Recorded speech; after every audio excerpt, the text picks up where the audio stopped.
നിങ്ങൾ എപ്പോഴെങ്കിലും നിങ്ങളുടെ പാരൻസിന് ഫുഡ് കുക്ക് ചെയ്ത് കൊടുത്തിട്ടുണ്ടോ? നമുക്ക് ആരെങ്കിലും ഫുഡ് കുക്ക് ചെയ്ത് തരുന്നത് നമുക്ക് ഭയങ്കര ഒരു സന്തോഷമുള്ള കാര്യങ്ങളാണ്. പക്ഷെ നമ്മുടെ പാരൻസ് വലുതായി കഴിഞ്ഞിട്ട് അവർക്ക് ആരും ഫുഡ് എടുത്തു കൊടുക്കാനോ കുക്ക് ചെയ്ത് കൊടുക്കാനോ ഒന്നും ഉണ്ടാവില്ല. അവരെല്ലാം ഒറ്റയ്ക്ക് തന്നെ ഉണ്ടാക്കി തിന്നുക, അങ്ങനത്തെ ഒരു ഇതാണ്. ഞാൻ എൻ്റെ പാരൻസിനോട് സ്നേഹം കാണിക്കുക കുക്ക് ചെയ്ത് കൊടുത്തിട്ടാണ്. ഞാൻ വലിയ കുക്കറൊന്നും അല്ല കേട്ടോ, എന്നാലും ഇങ്ങനെ ദോശ ചുട്ട് കൊടുക്കുക, ചമ്മന്തി അരച്ച് ദോശ ഉണ്ടാക്കി കൊടുക്കുക, അങ്ങനത്തെയൊക്കെ സെറ്റപ്പാണ്.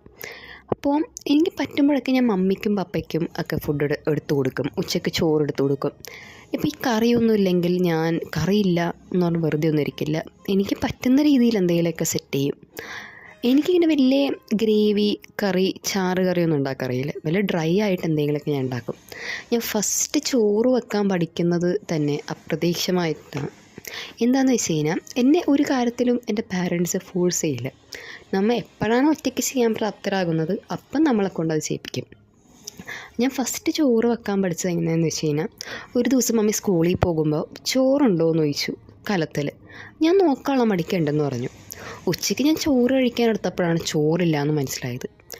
അപ്പോൾ പെട്ടെന്ന് കലം കഴുകി ചോറ് കലം വെച്ചു, അരിയിട്ടു, ഓഫ് ചെയ്തിട്ടു. പപ്പ വന്നപ്പോൾ ഊറ്റാൻ പറഞ്ഞു. അങ്ങനെയാണ് ഞാൻ ഓരോ കാര്യങ്ങളും സെൽഫായിട്ട് പഠിക്കുന്നത്. എല്ലാ പൊട്ടത്തരം കാണിച്ചു വെക്കും, അതിലൂടെ ആ കാര്യം പഠിക്കും. അന്ന് ചോറ് വെക്കാൻ പഠിച്ചുകൊണ്ട് പിന്നെ എല്ലാ ദിവസവും ടിൽ ദ സ്റ്റേറ്റ് ഞാൻ തന്നെയാണ് ചോറ് വെക്കുന്നത്. നിങ്ങൾക്കും പറ്റുന്ന ടൈമിൽ പാരൻസിന് വല്ല സ്നാക്സോ ചായയോ എന്തെങ്കിലുമൊക്കെ കൊടുക്കാൻ ശ്രമിക്കുക. നിങ്ങളൊന്ന് ഓർത്ത് നോക്കി, അവർ വർക്കൊക്കെ കഴിഞ്ഞ് വരുമ്പോൾ അവർക്ക് നമ്മൾ ഒരു കപ്പ് ചായ ഉണ്ടാക്കി കൊടുക്കുമ്പോൾ അവർക്കത് ഭയങ്കര ഒരു സാറ്റിസ്ഫാക്ഷനും ഹാപ്പിനെസ്സും ആയിരിക്കും. നിങ്ങൾക്ക് ഈ വീഡിയോ ഇഷ്ടമായ ലൈക്ക് ചെയ്യാനും ഫോളോ ചെയ്യാനും മറക്കല്ലേ.